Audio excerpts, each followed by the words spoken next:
बिस्मिल्लाहिर्रहमानिर्रहीम। मैं हूं नुमान और आप देख रहे हो मोहम्मद नुमान ऑफिशियल। दोस्तों, मैं आज आप लोगों को बताऊंगा कि आप लोग किस तरह मरला कैलकुलेशन करोगे, एरिया की कैलकुलेशन करोगे, किस तरह एक प्लॉट की आप कैलकुलेशन करोगे। कैलकुलेशन कुछ इस तरह होता है, अगर हमारे पास प्लॉट इस एक नंबर जैसा हो, मतलब सारी की सारी बाजू एक जैसी हो, तो फिर कैलकुलेशन किस तरह होगी। और अगर प्लॉट हमारे पास इस तरह होगी कि एक बाजू इस तरह, दूसरा बाजू इस तरह और तीसरी बाजू इस तरह होगी, तो फिर कैलकुलेशन किस तरह होगी। और अगर चारों की चारों बाजू की लंबाई मुख्तलिफ होगी, तो फिर किस तरह कैलकुलेशन होगी। ये जो एक नंबर में आप लोगों को दिखाई देता है, ये है कि सारी की सारी बाजू सेम है, एक जैसा है। और ये है तीन बाजू वाला प्लॉट कि तीन बाजू एक प्लॉट की हो, तो आप इसकी पैमाइश किस तरह करोगे। और अगर आप लोगों के पास इस तरह प्लॉट आ जाए, मतलब चारों के चारों की लंबाई एक दूसरी से मुख्तलिफ हो, तो फिर हम कैलकुलेशन किस तरह करते हैं। तो आए एक नंबर को हम सॉल्व करते हैं कि एक नंबर की पैमाइश हम किस तरह करते हैं। दोस्तों,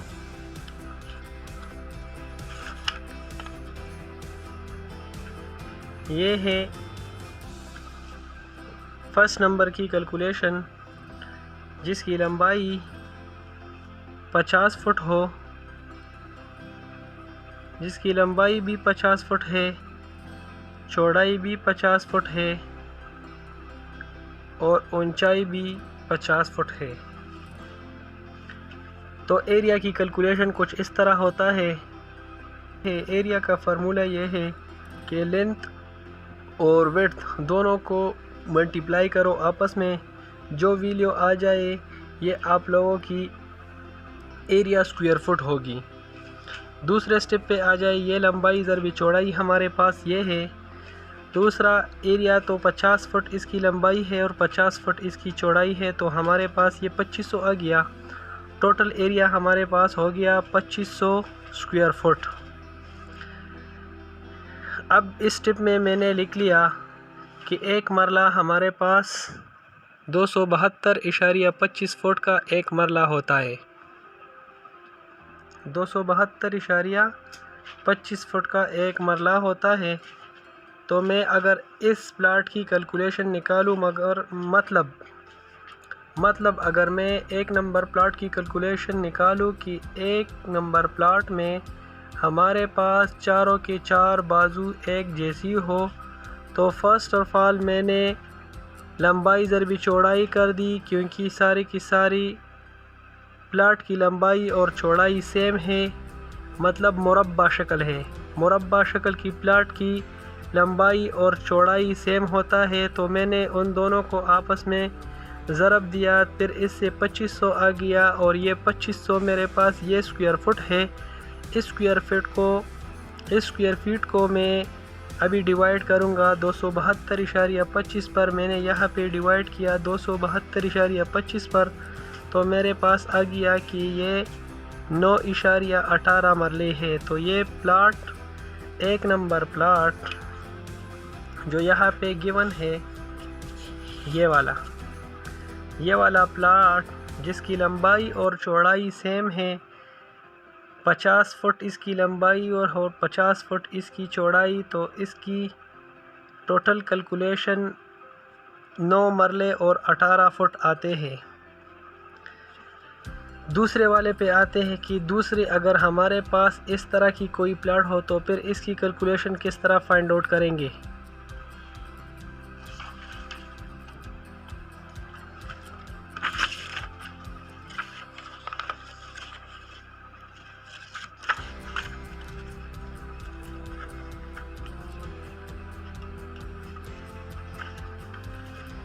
दोस्तों अगर आप लोग यहाँ पे देख लो तो ये बिल्कुल हमारे पास ये दो ट्रायंगल है, ये दो ट्रायंगल है, इसके दरमियान में हम एक लकीर खींचेंगे और ये जो आप लोगों को दिखाई देता है कि इसकी ये बाजू भी 50 फुट है, ये बाजू भी 50 फुट है और ये बाजू भी 50 फुट है, लेकिन ये बाजू में अगर इसके बीच में लकीर खींचूँ तो ये बाजू मेरे पास नामालूम है, मतलब ये अननोन है। तो अभी हम इसको फाइंड आउट करने वाले हैं। अगर हमारे पास ये फाइंड हो गया तो समझ लो कि हमारे पास इस ट्रायंगल शेप की कैलकुलेशन भी आसान हो गई। तो जिस तरह यहाँ से लेकर यहाँ तक इसकी लेंथ जो है ये 50 फुट है, तो इसका मतलब ये है कि 25 फुट ये हो गया और 25 फुट ये हो गया। सही है दोस्तों, समझ गए आप लोगों को। उम्मीद रखता हूँ कि आप लोगों को मेरी बातें समझ आई होगी। तो इस तरह ये भी है कि इसको भी हम अगर 2 पर डिवाइड करें तो 25-25 ये भी आ जाएगा, मतलब मिड पॉइंट यहाँ पे होगा और इसकी मिड पॉइंट भी यहाँ पे होगा, मतलब 25 ये और 25 ये। तो आके इसको डिटेल में स्टार्ट करते हैं।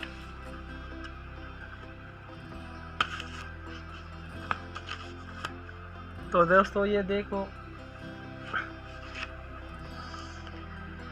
ये वही ट्रायंगल है जिसकी मैं कैलकुलेशन कर रहा हूँ। 50 फुट ये है, 50 फुट ये है और 50 फुट ये है। तो मैंने आप लोगों को बता दिया कि अगर मैं इसकी बीच में एक लकीर खींचूँ तो ये लकीर नामालूम है, अननोन है। तो इसको मैं फाइंड आउट करूँगा। फाइंड आउट किस तरह करूँगा, ये लाइन मैंने 2 हिस्सों में डिवाइड किया तो ये भी 25 हो गया और ये भी 25 हो गया। मेरे पास एक फार्मूला है इस तरह की प्लॉट को फाइंड आउट करने के लिए, वो है h² प्लस बेस का स्क्वायर इज़ इक्वल टू ये बाजू जो है इसका स्क्वायर। मतलब सारी की बाजू को हम डिवाइड करेंगे तो ये इस तरह का कोई फार्मूला है। तो h² में मेरे पास ये आ जाएगा, ये वाला वैल्यू जो कि नामालूम है। सही है दोस्तों, प्लस ये बेस का स्क्वायर, इट मीन्स कि ये दरमियान वाला यहाँ से लेकर यहाँ तक की जो बेस है, तो ये 25 का स्क्वायर अगर मैं लिख लूँ तब भी 25 के स्क्वायर से यहाँ तक की जितनी भी पैमाइश है ये 50 आता है। तो मैंने भी 50 को इसी शेप में लिख लिया कि 25 का स्क्वायर। सही है दोस्तों, और ये भी 50 है तो इस 50 को भी मैंने लिख लिया 50 का स्क्वायर। ये सारी कहानी मैं किस लिए कर रहा हूँ, क्योंकि ये h की वैल्यू हमारे पास नामालूम है, इसको हम फाइंड करते हैं। तो आके दूसरे स्टेप पे ये h² अपनी जगह पर आ गया और 25 × 25 तो ये 625 हो गया, और 50 का स्क्वायर अगर हम इसको भी स्क्वायर कैलकुलेटर में दे तो ये हमारे पास 2500 आंसर देगा। थर्ड स्टेप पे आ जाए कि ये h² प्लस 625 माइनस 625, मतलब ये कि हम इस प्लस 625 को उस तरफ लेकर आएंगे। ये हमारे पास इस तरफ प्लस है, अगर हम उसको इस तरफ पहुंचा दे तो ये हो गया -25। इट मीन्स कि मैंने दोनों साइडों पे 625 को सब्ट्रैक्ट किया तो ये दोनों आपस में कट हो गया और हमारे पास रह गया h² is equal to 2500 minus 625। तो इसका आंसर आता है 1875। h² हमारे पास क्या हो गया 1875, 1875 ये हमारे पास स्क्वायर फुट आ गया। लेकिन हमें तो h फाइंड करना है, h² तो हमें नहीं फाइंड करना। ये जो है ये तो स्क्वायर नहीं है, ये लाइन ये तो जस्ट h है। तो क्या करेंगे, दोनों साइडों पे हम स्क्वायर रूट लेंगे। स्क्वायर रूट हमने ले लिया। 1875 की अगर हम स्क्वायर रूट ले लें और एच स्क्वायर की भी ले लें, मैंने यहाँ पे लिख लिया कि taking square root on both side. यहाँ लेफ़्ट साइड पे जो तरीका होगा, जो चीज़ अप्लाई होगी, वही तरीक़ेकार राइट साइड पर भी अप्लाई होगी। तो एच स्क्वायर की मैंने तो ये मेरे पास लेफ़्ट साइड है और ये मेरे पास राइट साइड है। मैंने लिखा है यहाँ पे कि taking square root both side, मैंने दोनों साइडों पर स्क्वायर रूट लिया है। तो ये एच और स्क्वायर, ये अंडर रूट, ये स्क्वायर रूट और स्क्वायर रूट आपस में कैंसिल हो गया, कट हो गया। और ये 1875 का अगर हम स्क्वायर रूट ले ले तो ये हमारे पास आता है 43.30। तो h की वैल्यू हो गई 43.30। समझ गए दोस्तों? अभी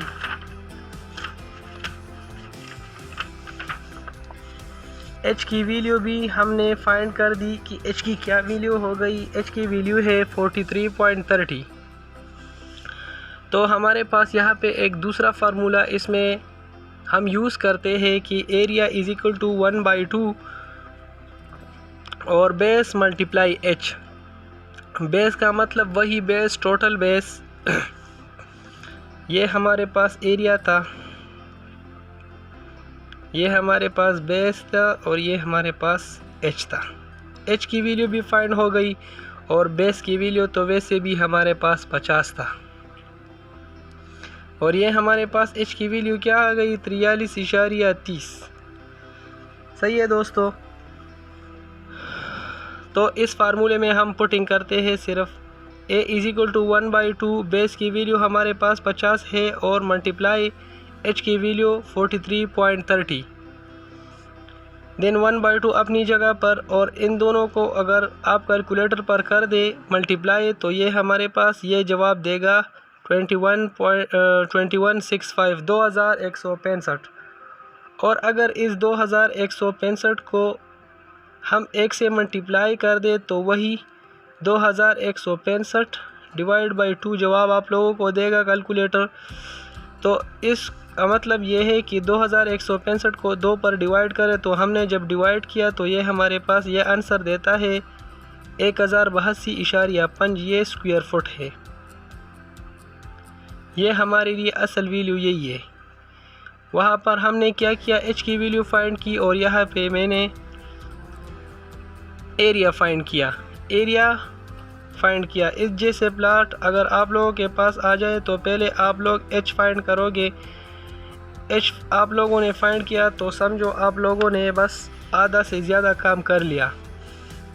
तो total area of the triangle is 1082.5। अब इस 1082.5 को हम मरले में कन्वर्ट किस तरह करते हैं? हम उसको 272.25 पर डिवाइड करेंगे। जब मैंने यहाँ पर 272.25 पर डिवाइड किया तो उसने मुझे ये आंसर दिया 3.97।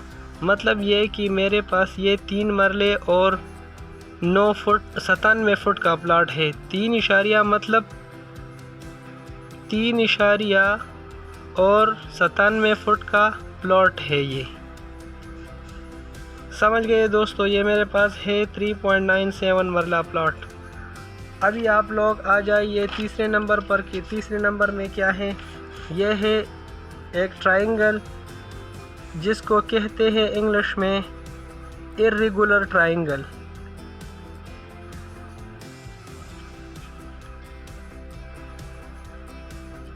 इसका नाम है इर्रेगुलर ट्राइंगल।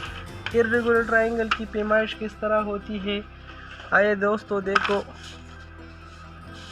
यह बहुत आसान तरीका है। इसकी लेंथ और विड्थ को आपस में मल्टीप्लाई करना है तो हमारे पास एरिया आ जाएगी। This area is irregular so it can be like this. मतलब ये इस इंग्लिश का ये है कि ये एरिया जो है, इस एरिया की बात करते हैं हम। ये एरिया हमारे पास क्या है? ये इर्रेगुलर है। तो इसकी कैलकुलेशन कुछ यूँ है, कुछ इस तरह होता है। ये 60 और ये 25.7।